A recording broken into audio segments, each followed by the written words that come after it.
Hello viewers, my name is Shankle the Force, and today I'll be commentating over the new N64 any% tool-assisted speedrun of The Legend of Zelda Majora's Mask that beats the game in 22 minutes and 44.1 seconds. Throughout this commentary, I'll explain some of the history behind the fastest strategies to beat this game and how it's evolved into what's shown here, as well as a basic rundown of the glitches and strategies used in this run. To start, I will explain the story of Majora's Mask for those who aren't familiar with the game. After Link's adventures in Hyrule, he searches for his partner Navi in the Lost Woods, and is eventually robbed of the Ocarina of Time by a character known as Skull Kid, who is wearing and possessed by Majora's Mask. Skull Kid soon curses Link using Majora's Mask by turning him into a species known as a Deku. Link eventually arrives in a clock tower and finds a character known as the Happy Mask Salesman, who explains that he can remove the curse and transform Link back into a human if he can regain the Ocarina of Time, as long as he promises to return Majora's Mask.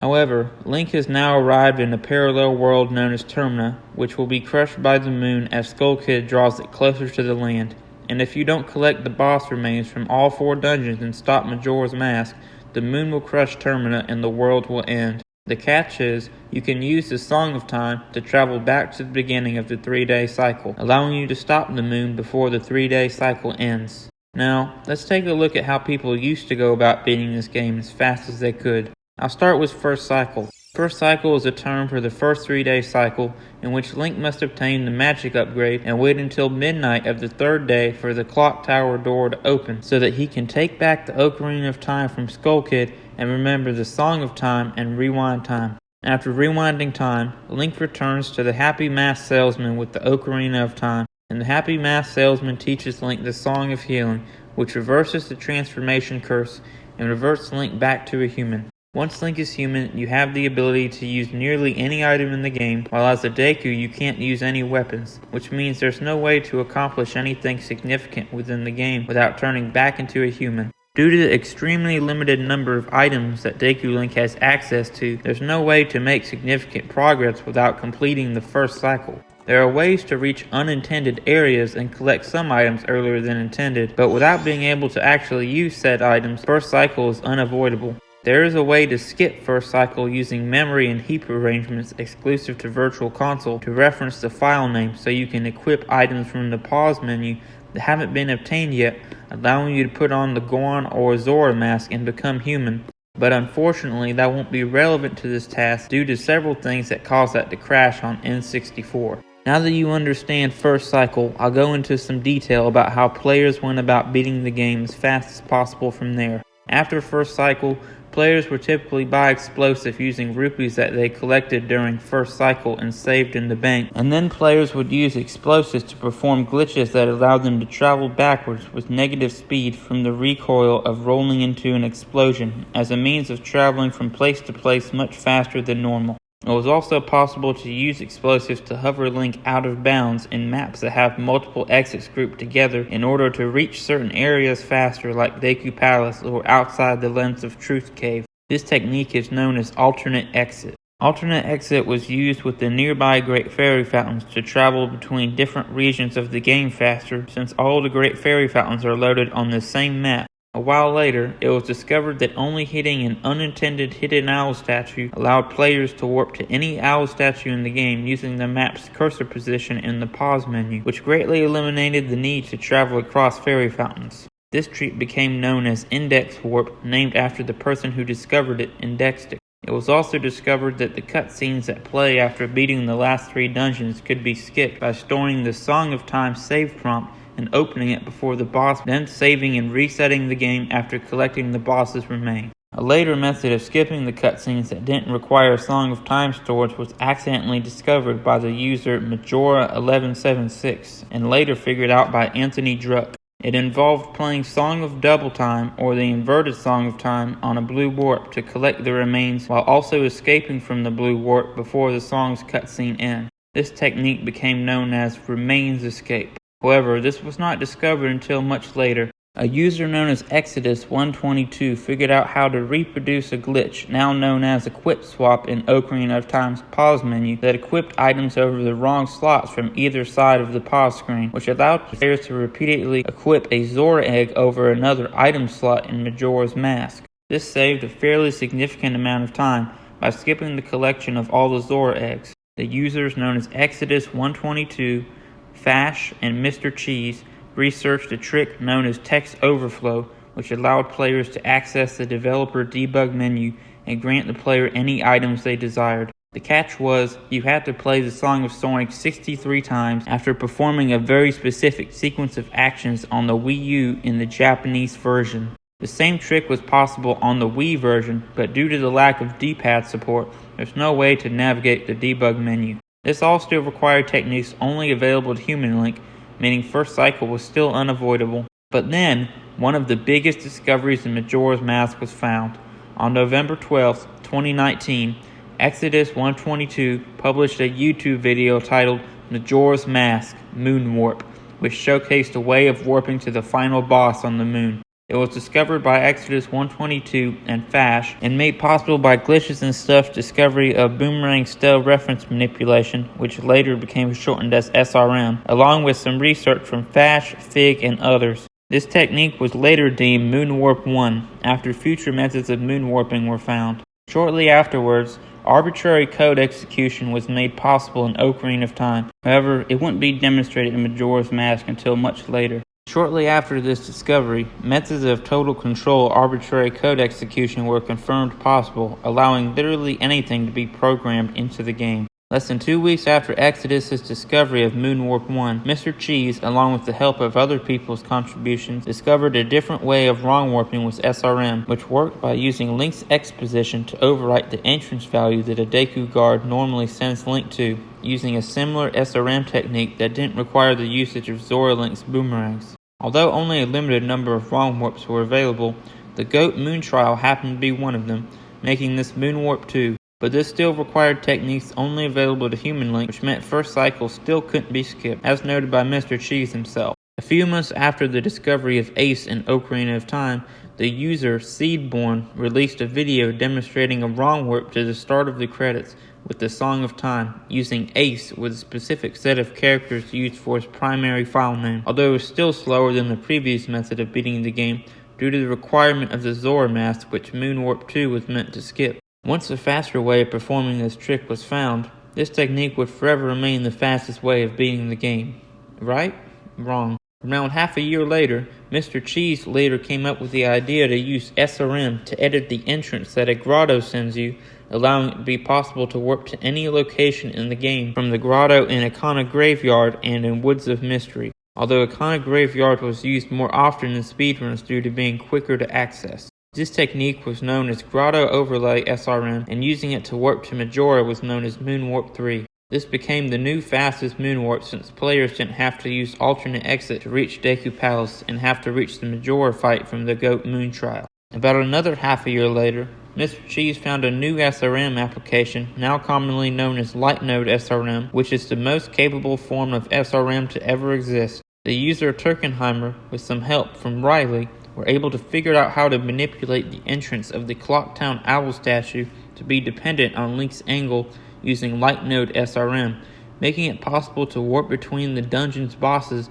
and defeat all of them in around half an hour. After discovering how to perform Ace in Ikana Graveyard and the Observatory, Seedborn discovered File 2's name is stored in memory and released a video in which he showcased total control arbitrary code execution in Majora's Mask using a second file name. Although not used for beating the game as fast as possible within the video, the discovery of this glitch heavily influenced the route used in this tool-assisted speedrun. Seedborn quickly made a video showing that it was possible to also skip the Zora fins previously required for Ace using the second file name in the Ikana Graveyard, creating a new world record route for any percent due to the removal of the Zora mask. Performing SRM in the Observatory would be very slightly faster than traveling to Ikana Graveyard to perform Ace. And so, Riley discovered how to perform Ace in the Observatory about 5 months after Seedborn's discovery of the second file name. Majora's Mask, like many other video games, has advanceable text boxes after you beat the game that must be advanced in order to actually start the credit sequence. This is important in the context of tool-assisted speedruns, which use the timing method that start from the first frame of input to the last frame of input, regardless of whatever state the game may be in. This means that if it's possible to rhyme warp into a part of the credits where there is no more advanceable text, you will achieve a better time than if you warp straight to the start of the credits. But unfortunately for Majora's Mask, warping into the middle of the credits causes the player to regain control of Link, leaving the game in an uncompleted state. But with Total Control Ace, anything is possible, meaning we could use it to warp to the very end of the credits, which plays out properly. In November of 2020, I began working on Majora's Mask any % TAS. It was determined that the first Japanese version, known as J1.0, would be the fastest due to a very fast heat manipulation and the observatory exclusive to that version. I recruited some help from Türkenheimer to generate possible hex codes that could be represented with the file name characters for the Total Control Ace. After several tests, I came up with which pair were the fastest.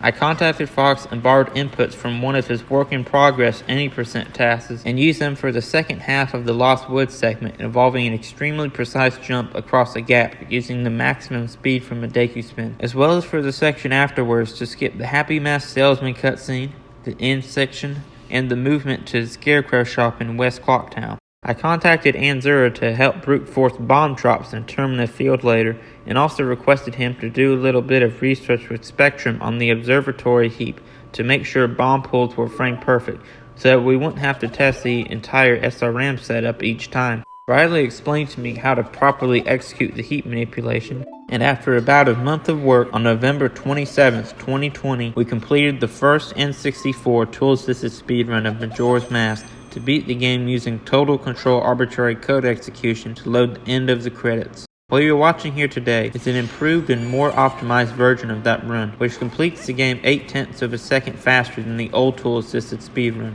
Now that the history has been explained, let's get into the basic movement mechanics that are abused throughout this run so you have an understanding of why we've chosen to move Link the way you see here. While walking, your speed is 5.5 as human, or 6 in a transformation, and while backwalking, your speed is 8.25 as human, or 9 in a transformation. The rest of Link's normal forms of movement are all cyclic, meaning that their speed changes during their execution. For human Link, this would be for side hopping and rolling. Side hopping starts at a base speed of 8.5 like an Ocarina of Time, but lowers by 1/10 of a unit each frame, although human Link slows down by 4/10 of a unit after the first frame of the side hop. Despite side hops having a lower speed than backwalking, what makes them applicable is the low acceleration time required to start side hopping. They are almost instantaneous, only costing 1 frame to turn, 1 frame to target, and 1 frame to press A. Link's other forms of movement have to take a longer period of time to accelerate up to their max speed. This is why side hopping is faster than backwalking over most short distances,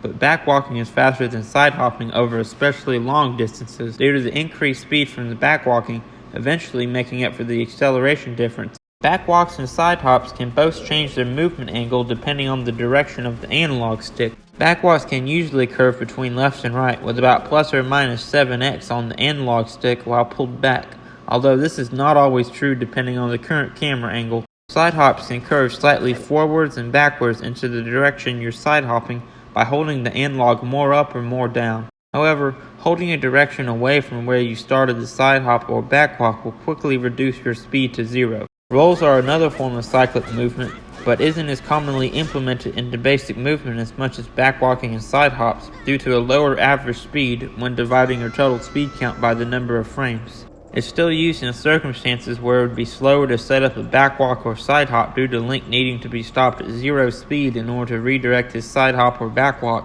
making it applicable in situations where Link is traveling forwards at high speeds. The speeds for roll frames are 2.25, 2.45, 6.25, and then it remains at 8.25 for 8 frames until reaching 0.25 speed the frame after the roll is ended. Although rolls are not commonly used for movement, their properties with handling recoil from damage sources causes Link to preserve knockback speed without the damage cancelling it using techniques like ESS position or alternating Z presses called a Z-slide. ESS position is a range on the control stick that can be held to cause Link to turn while shuffling his feet. It's most often used in techniques to preserve movement speed such as a HES, which is short for Hyperextended Superslide. ESS position can also be used to turn Link while targeting at the same time and perform a backflip or side hop that turns Link back to his angle he had before targeting and turning. What I mean by a Z-slide is when you cause Link to rapidly target and untarget by each frame in order to preserve his current speed. This technique is useful for preserving Link's backwalk speeds while traversing across slopes, as they would normally slow down the backwalk. It should be noted that in order to successfully perform a Z-slide while targeting onto objects such as the dog in South Clocktown, you must press Z again during the untarget frame to remove the lock-on with the object. This is possible because the game's input frame rate is 60 frames per second while the gameplay runs at 20 frames per second. Visual frames is a term that refers to one visible frame changing, which is the equivalent of 3 input frames. And an input frame refers to one frame passing while an input can be accepted regardless of whether the visual frame changes or not. Now I'll explain Link's new movement physics as Deku Link. In Deku form, side hops and backflips act differently than every other form of Link while untargeted. Deku side hops can turn in mid-air towards the direction you started the side hop, and backflips can do the same as well, although they can turn in any direction of your choosing. Deku Link's ability to turn in mid-air is very useful for moving around corners quickly, because you don't have to lose time from turning Link and retargeting to start another side hop.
Once Link arrives in Clock Tower, Fox will skip the Happy Mask Salesman cutscene that normally plays on the way to exit the Clock Tower. This is done by abusing the fact that Link has to be within the cutscene's triggering range for more than one frame at a time in order for it to load. Using pause buffers, it's possible to never give the game more than one frame at a time to load the cutscene.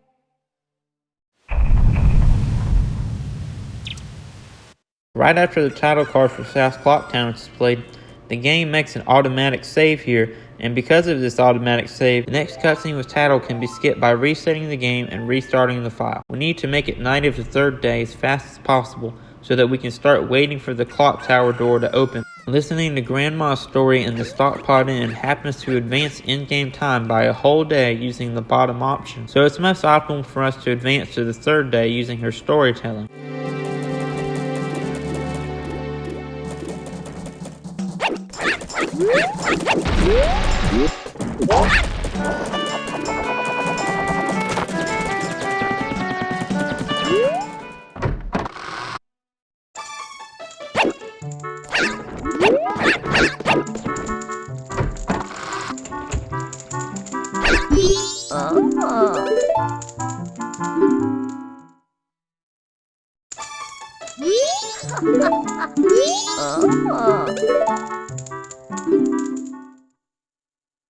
Although Grandma has the option to advance time by 2 hours at a time, which is faster than waiting from then on until night, there is a faster way of making it night using the scarecrow in the shop found in West Clocktown. To get there optimally, we use the Z slide as mentioned earlier in order to preserve Link's to maximum speed of 9 from the backwalk while not losing any speed on the slope, and then the Z button is pressed on the second input of each alternating visual frame in order to untarget the dog to keep Link from staying locked on and losing the backwalk speed. During the loading zone to West Clocktown, a very special and optimized random number generator manipulation is done in the loading zone using analog inputs to change the position of the Bomber Kid when West Clocktown loads. This is done so that when Fox presses A to start a side hop, Link won't accidentally start talking to the Bomber Kid. Once inside the shop, we talk to the Scarecrow to advance time to the night of the third day.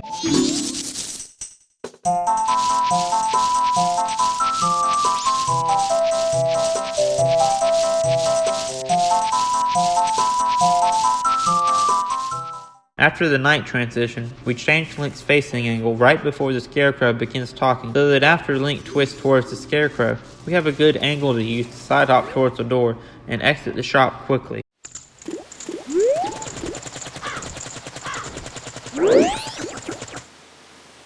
After that, I travel to the loading zone for East Clocktown and perform another random number generation manipulation during the load to avoid talking to the next Bomber Kid.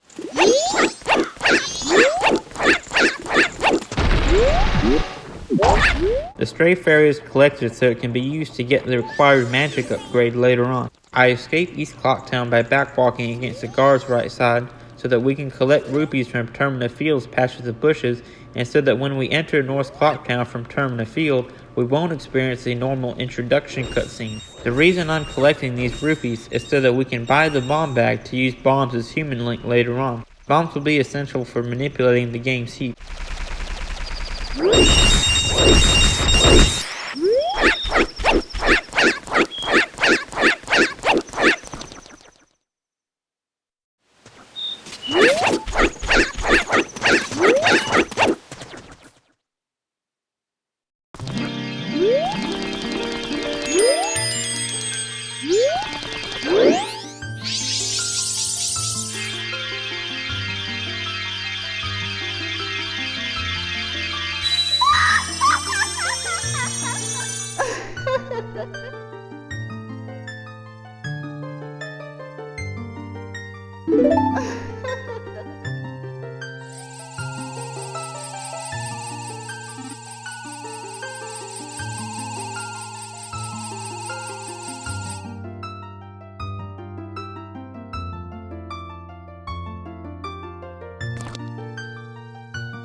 Once I've collected the magic upgrade, I head to West Clocktown so that we can collect the bomb bag from the bomb shop. But first, I'd like to show off a little bit and give you a taste of what kind of just for fun but precision made things you can do within a TAS. To start with, I entered the loading zone with a very specific low amount of speed so that we barely enter West Clocktown so I can show off something later. Here, I demonstrate how I can accurately shoot Deku bubbles to temporarily imprint letters on a flat surface. I chose my initials for this demonstration because I want it to be remembered for my work on this task, but also because the number of Deku bubbles used to represent my initials drains the magic meter, so I have just enough left to shoot one Deku bubble at Skull Kid later. After completing the last letter, I demonstrate with an inverted camera that Link's position between the corners line up perfectly, which was why I entered the loading zone with such a precise low speed.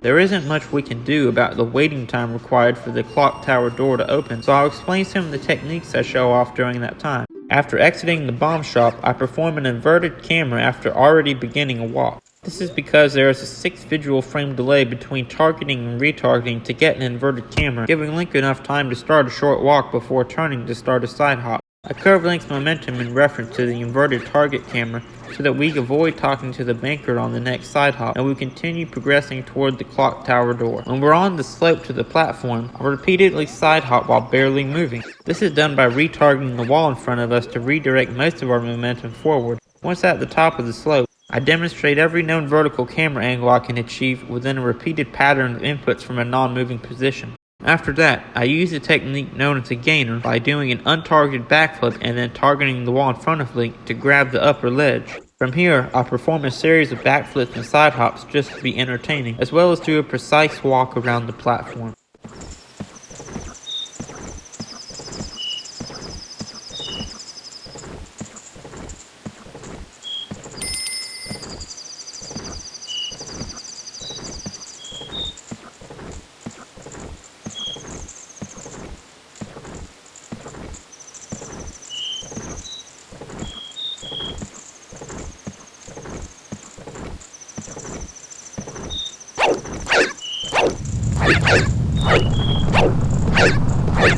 Right before midnight, I backflip off of the platform and fall down while manipulating the camera, but because I timed that fall so that we reached midnight before Link was close enough to the ground, Link will respawn back in front of where the clock tower door was right before we flipped off.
Once we start the Skull Kid fight, I make a minor optimization from my previous version of this task by targeting Skull Kid on a later frame, so that I can build up speed from the beginning faster, allowing me to save 2 visual frames or 6 input frames.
Once we've learned the Song of Time and we equip the Ocarina of Time and bombs, you'll notice I leave title's text box open for longer than I needed to due to the blue icon at the bottom center of the text box. This is because this is yet another case where the game has an animation timer that it waits on before advancing to the next event. Once we play the Song of Time to pull up the prompt, the game is reset immediately after it has finished saving to skip several cutscenes that would normally play afterwards.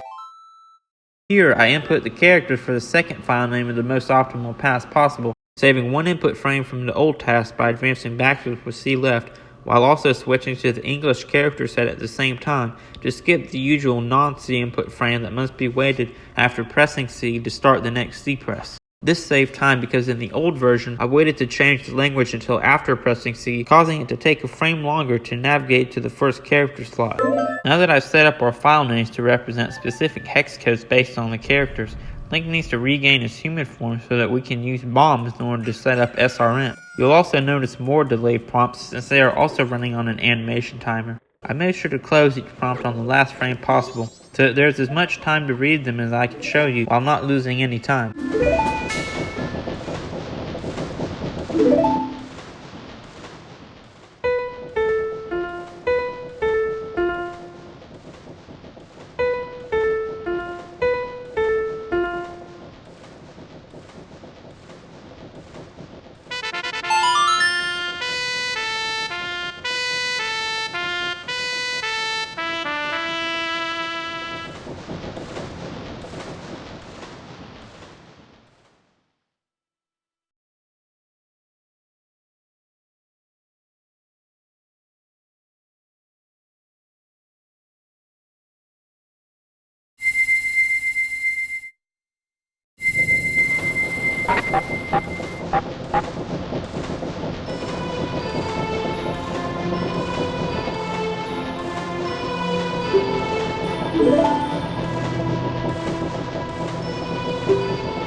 Once you finish a text box prompt, there is a waiting period between when your A presses register, meaning you won't be able to side hop or roll. Because of this, if you gain control of Link immediately after the closure of a text box, usually the fastest way to start your movement is with a backwalk. After advancing through title's text boxes, I backwalk with a left curved movement angle to optimize the direction of my movement. I performed 5 different combinations of random number generation manipulation and asked Anzura to script some random inputs through this next loading zone. This is because we're going to be getting 2 bomb drops in Termina Field from one of the patches of bushes, and there's only a 1/16th chance to even get 1 bomb drop. We were getting terrible luck with our current random number generation seed, where we were only manipulating from the loading zone to Termina Field. so it was necessary to manipulate the random number generation multiple times in order to guarantee such a rare result. Our new goal from entering Termina Field will be to reach the observatory as fast as possible, while also collecting the necessary bomb drops that we'll need later. To do this, I side-hop to the nearby patch of grass so that Link is facing towards the enemy referred to as the Choo-Choo, because it only becomes aware of Link and starts its attack pattern once Link is nearby and facing it in a certain way. We get the bomb drops and then do a roll towards the Choo-Choo so that we can avoid taking the damage that would normally cancel the knockback speed incurred from the attack, and I hold the ESS position on the control stick using increments of plus or minus 16 in the X and Y axes until I've turned Link so that his back is slightly towards the wall. After doing this, I Z-target and direct the ESS position in a way that moves Link away from the wall and towards where the slope land intersects with the ground. Once we need to turn down ahead, Link is already facing as far right as possible so that it takes the least amount of time to adjust to a new movement angle that directs us towards the observatory. Since we've gained negative 18 recoil speed, we can clip through the acute angle between the fence around the observatory and the wall to skip using the Deku Flower to get across the fence. After clipping behind the fence, I want to redirect Link's movement towards the observatory door, but you can only change Link's angle in small increments at a time with ESS turning, so I changed Link's angle without ESS using an analog input in order to turn Link and start a very fast Z-slide. I slightly turn Link to account for the shape of the raised collision around the observatory, and this does increase my speed to negative 16, which makes Link move slightly slower, but it saves time due to a better movement direction. I'm also alternating between R presses to spam the shield most of the time because I think it's cool, and I show off shield turning during the Hess because the camera doesn't stay behind Link if you're holding R to shield during an ESS turn from a Hess. Once we've entered the observatory, we're going to beat the game in less than 25 seconds. We're going to do this using a glitch I mentioned earlier known as stale reference manipulation or SRM. Before we can perform SRM, we need to set up a working heap. In short, the heap is a term for a region of memory that changes when you pass through a loading plane depending on what actors are currently loaded. To manipulate it in the observatory, we're going to be loading bombs as well as their smoke effects that occur after their explosion while passing through the loading plane between Room 1 and Room 0, with Room 1 being the observatory and Room 0 being the bomber's hideout. To do this optimally, we need to start our heap manipulation by breaking open the pots in Room 1 and collecting all dropped rupees. I asked N0 to script another random number generation manipulation in the loading zone to the observatory from Termina Field so that the drop trajectories of the pot's rupees are directed towards Link for the heap manipulation. I spawn a bomb and unload Room 1, then I wait for the bomb to explode in Room 0 so that I unload Room 0 with the smoke actor loaded. I unload Room 1 again, this time with 2 bomb actors loaded, and I throw the bomb in Link's hands towards the hideout so that once it explodes, the next 2 bombs I'm about to drop won't be within the blast radius. I roll into the explosion to start another Hess, and I wait to pull the next bomb until it spawns after Room 0 is unloaded. Coincidentally, this also happens to be the first frame I can pull the bomb, because the Zelda 64 engine has a limit where no more than 3 bombs at a time can be loaded. After making it near the pots in Room 1, I shield drop the bomb in a way that will allow Link to take recoil from the explosion, while also not breaking open the pots so we can perform a glitch called a super slide. A super slide occurs when Link gets recoil speed from a damage source while also using the shield to delay's pickup animation for objects like bushes and pots. The camera has been manipulated to a position facing away from Room 1, and since Link is now in Room 0, the pot is no longer loaded. When we let go of shield, Link attempts to pick up the pot, but because the previous room is no longer loaded, and since the camera is pointed away from the pot is unloaded, giving us the ability to do SRM with the unloaded pot. We drop the pot at an angle that corrupts the pointer for the moon's tier in the observatory so that it references Link's instance, which refers to his last targeted angle and his current facing angle. After dropping the pot, we need to turn Link and target with a facing angle between EE8C and EE90. We get EE8E, and then we turn Link to exactly 0807 for his current facing angle. With Link's angle set up the right way, Seaborn uses controller 1 to load file 2's name as code thanks to his discovery of the game keeping a copy of the last created file name, which is then used to load file 1's name as code, which allows total control arbitrary code execution. While doing that, the instruction that suppresses inputs from other controllers is erased, allowing us to use controller 3 for Ace. Credits to me, Fox, and Zura and Seedborn for help making this task possible. I don't think we can improve the time any lower than what we have here unless there's a faster heat manipulation for the SRM that is found, or if there's a major discovery such as the SRM technique to skip first cycle in N64. If N64 had a way of doing first cycle skip, it would probably be the fastest console for an any % task since you could warp to the end credits with Total Control Ace. If you like watching this task, check out my submission notes in the description of this video for more detailed information about this run. You can also view a version of this video with no commentary in the description. I've also included links to each author's YouTube channels if you want to check out any of our other content we've uploaded. I'm going to be working on another project for the rest of the year, but maybe when I'm done I can try working on an any % task for the Wii version, which might be a few minutes faster than this task. Thanks for watching everybody. See you later.